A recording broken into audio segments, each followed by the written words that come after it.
नमस्कार दोस्तों, ITI first year electrician trade के लिए जो एमसीक्यू सीरीज चला रहे हैं उसमें आज का वीडियो नंबर 24 है। पीछे 23 वीडियो कंप्लीट हो चुका है जिसका प्लेलिस्ट भी बन गया है। आप जाकर चैनल पर विजिट कर लीजिए, वहां पर क्रम से वीडियो अपलोड की गई है।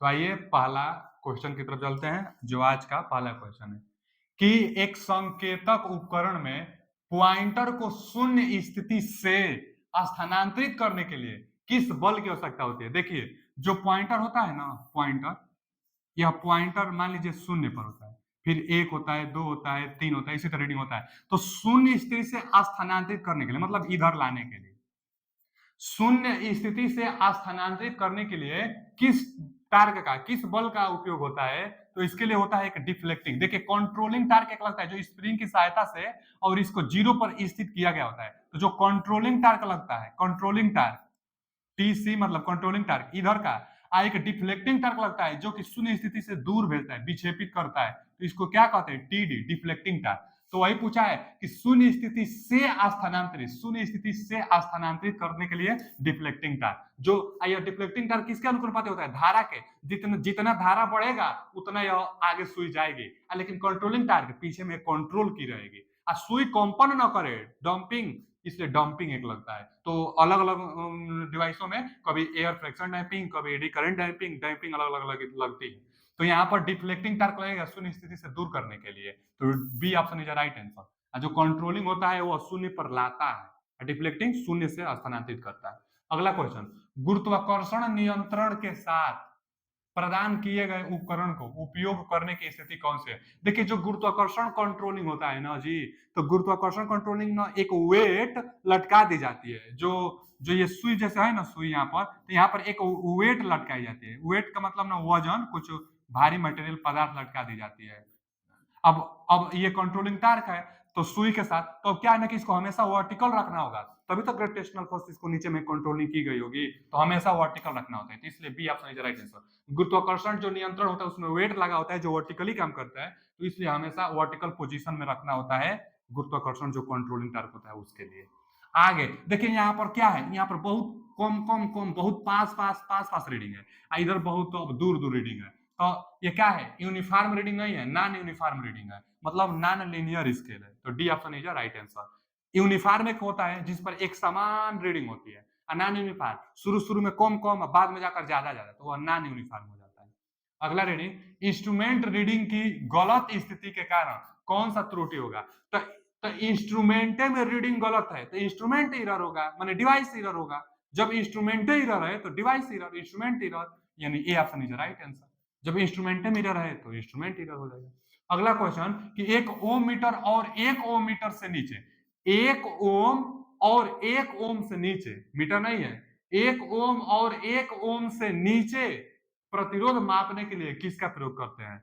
तो देखिए, ओम जो मीटर होता है, ओम मीटर, ये तो बहुत हाई रेजिस्टेंस मेजर करता है। मल्टीमीटर भी कुछ ज्यादा रेंज कर देगा, लेकिन शंट टाइप ओम मीटर, शंट टाइप ओम मीटर मतलब पैरेलल में लगता है, एक ओम और एक ओम से कम, तो पैरेलल वाला जो होगा वही ना एक ओम से भी कम मेजर करेगा, इसलिए सी ऑप्शन। तो शंट टाइप जो ओम मीटर होता है एक ओम और एक ओम से कम के रीडिंग करता है। नहीं तो एक पोटेंशियो मेथड भी होता है, नहीं तो केल्विन डबल ब्रिज मेथड भी होता है। तो ये सब एक ओम से कम रीडिंग देते हैं।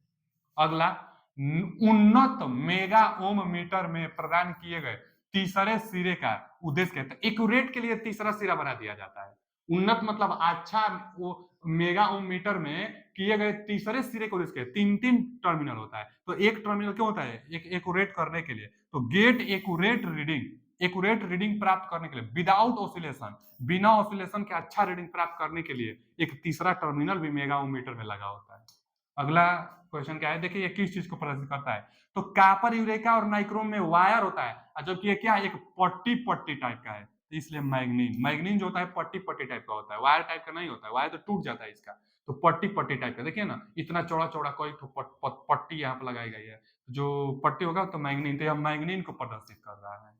अगला क्वेश्चन क्या है कि चल कुंडली, देखिए ना मूविंग क्वाइल, मूविंग क्वाइल जो होता है सिर्फ डीसी पर काम करता है। अब मूविंग जो आयरन होता है वह एसी डीसी दोनों पर, जो मूविंग आयरन होता है वह टार्क जो होगी उसमें धारा के बल के अनुक्रमानुपाती, जबकि जो मूविंग क्वाइल होता है इसमें जो टार्क होगा धारा के अनुक्रमानुपाती होता है। तो मूविंग क्वाइल और इस पर जो समान पैमाना रीडिंग होता है यूनिफॉर्म स्केल रीडिंग होती है। जो स्केल होता है ना उस पर जो अंकित की गई होती है यूनिफॉर्म एक समान रूप से, माने 1 2 3 4 5 6 एकदम एक समान रूप से की गई होती है। जैसे मान लीजिए यहाँ पर देखिए अब एकदम गैप चारों तरफ ना एकदम एक बराबर रहेगा, तो इसको हम लोग क्या कहते हैं यूनिफॉर्म। यूनिफॉर्म मतलब एकदम एक समान रीडिंग रहेगी, तो ये एक समान रीडिंग के लिए यूनिफॉर्म। यहाँ पर जो टार्क होगा वह धारा के अनुक्रमानुपाती होता है। किसमें? मूविंग कॉइल में। मूविंग आयरन रहता तब वर्ग में रहता, वर्ग के अनुपाती, और यह नॉन यूनिफॉर्म रहता अगर आयरन होता तब। तो यहाँ पर तो मूविंग कॉइल है, तो मूविंग कॉइल धारा के अनुपाती।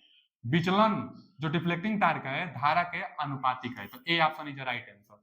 और समान उसका स्केल भी होता है।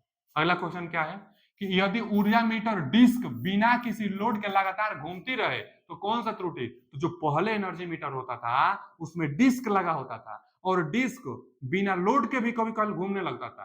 तो बिना लोड के भी घूमने लगेगा तो आपका रीडिंग देने लगेगा, और जब रीडिंग देने लगेगा तो इसको हम लोग क्रीपिंग एरर कहते हैं। क्रीपिंग एरर, इससे बचने के लिए 180 डिग्री एंगल पर डिस्क में 2 होल कर देते थे, जिससे जाकर लॉक हो जाता था, रोटेट नहीं कर पाता था। तो बिना लोड का भी रोटेट करने लगे डिस्क, तो उसको क्रीपिंग एरर कहते हैं। उससे बचने के लिए 2 होल एक दूसरे के पैरेलल माने 180 डिग्री पर कर देते थे, तो क्रीपिंग एरर होगा। बिना लोड के भी घूमने लगे तो क्रीपिंग एरर, यानी D option is right answer. अगला क्वेश्चन क्या है कि यदि सीटी मतलब क्या होता है? Current transformer.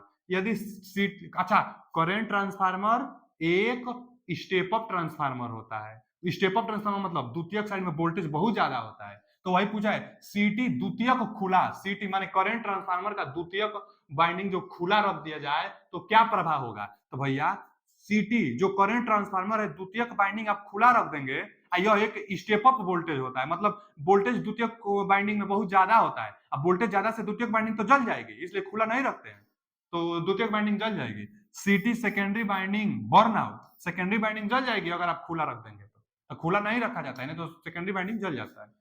आगे, शंट प्रकार ओम मीटर से जुड़े परिवर्ती प्रतिरोध का क्या कारण है? तो जो परिवर्ती प्रतिरोध है, शंट प्रकार के ओम मीटर से जुड़े परिवर्ती प्रतिरोध का क्या कारण होता है? पहला दिया है बैटरी में निरावेशन से बचाने के लिए, तो ये तो होगा नहीं। पाठ्यांक में त्रुटि को कम करने के लिए, और एक दिया है कि सुरक्षित मान को समायोजित करने के लिए, और एक दिया है कि पॉइंटर को शून्य समायोजित करने के लिए। तो यही ऑप्शन होता है, D option is right answer. क्या दिया है ना कि पॉइंटर को शून्य समायोजन में समायोजित करने के लिए, adjust the pointer to zero adjustment. देखिए ना, शंट प्रकार ओमीटर में जुड़े परिवर्ती मतलब वेरिएबल रेजिस्टेंस का उद्देश्य क्या है? तो पॉइंटर को शून्य स्थिति में समायोजित करने के लिए।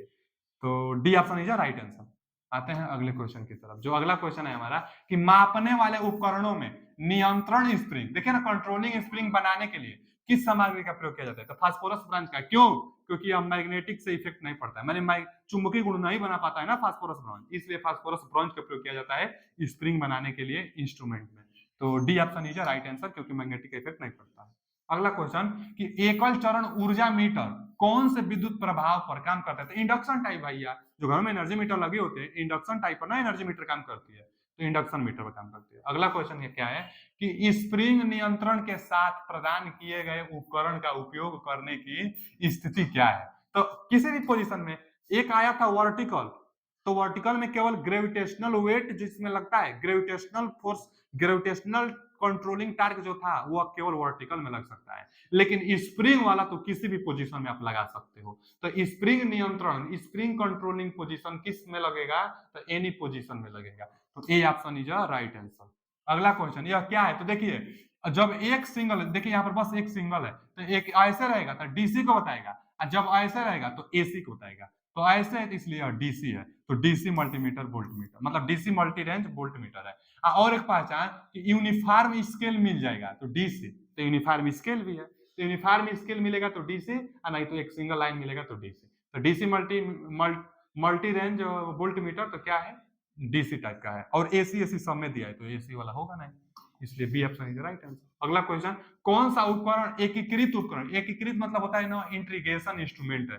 तो इंटीग्रेशन इंस्ट्रूमेंट मतलब जो लगातार ऐड करता रहे, जो रीडिंग को जोड़ता रहे, तो एनर्जी मीटर होता है कि लगातार ना रीडिंग को जोड़ता रहता है, जोड़ता रहता है, जोड़ता रहता है। तो इंटीग्रेटिंग इंस्ट्रूमेंट मतलब जो रीडिंग को जोड़ता रहे, तो एनर्जी मीटर जो होता है रीडिंग को जोड़ता रहता है। तो C option is right answer integrating में। अगला, ऊर्जा मीटर में रेंगने की त्रुटि को कैसे दूर किया जा सकता है? रेंगने मतलब वही क्रीपिंग एरर, हम बताए थे क्रीपिंग एरर को दूर कैसे किया जा सकता है? तो एक दूसरे के पैरेलल मतलब 180 डिग्री के अंश पर दो होल कर देते हैं, दो होल करने से क्रीपिंग एरर दूर हो जाता है। क्रीपिंग एरर क्या होता था? तो डिस्क रोटेट करने लगता था बिना लोड का भी, तो वही क्रीपिंग एरर होता था। तो क्रीपिंग एरर दूर करने के लिए दो होल करते हैं by drilling two hole diametrically opposite on disc, मतलब एक दूसरे के अपोजिट माने 180 डिग्री पर दो होल कर देते हैं, तो क्रीपिंग एरर दूर हो जाती है। तो D option is right answer, creeping error को खत्म करने के लिए होल करना पड़ता है। आगे देखिए, चल लो मूविंग आयरन आ गया जो एसीडीसी दोनों पर काम करता है और जो धारा के वर्ग के समानुपाती होता है। तो मूविंग आयरन प्रकार का उपकरण का पैमाना असमान क्यों है? आ गया ना असमान। देखिए क्या दिया है, अनयूनिफॉर्म। तो अनयूनिफॉर्म क्यों है? अनयूनिफॉर्म इसलिए है क्योंकि धारा के वर्ग के समानुपाती होता है मूविंग आयरन, एसिडिसी दोनों पर मेजर करता है। तो धारा के वर्ग के समानुपाती, धारा के वर्ग के समानुपाती, विचलन बल धारा के वर्ग के समानुपाती, C option. Deflecting a force is directly proportional to the square of the current, धारा के वर्ग के समानुपाती। जो डिफ्लेक्टिंग टार्क होता है धारा के वर्ग के समानुपाती होता है, किसमें? तो मूविंग आयरन में। यह एसी एंड डीसी दोनों पर मेजर करता है मूविंग आयरन इंस्ट्रूमेंट, जो धारा के वर्ग के समानुपाती और अनयूनिफॉर्म स्केल रीडिंग होती है। आगे, चुंबकीय क्षेत्र के प्रभाव के कारण मापने की कौन सी त्रुटि होती है? तो इन्फ्लुएंस एरर होती है इसके लिए। तो चुंबकीय क्षेत्र के प्रभाव को मतलब चुंबकीय क्षेत्र मैग्नेटिक फील्ड इफेक्ट के कारण कौन सा दोष होता है? मैग्नेटिक फील्ड इफेक्ट के कारण इन्फ्लुएंस एरर होती है, ध्यान दीजिएगा। तो आज के लिए इतना ही, आगे अगले वीडियो में हम कंप्लीट कर देंगे। तो अभी के लिए इतना ही, थैंक यू, धन्यवाद।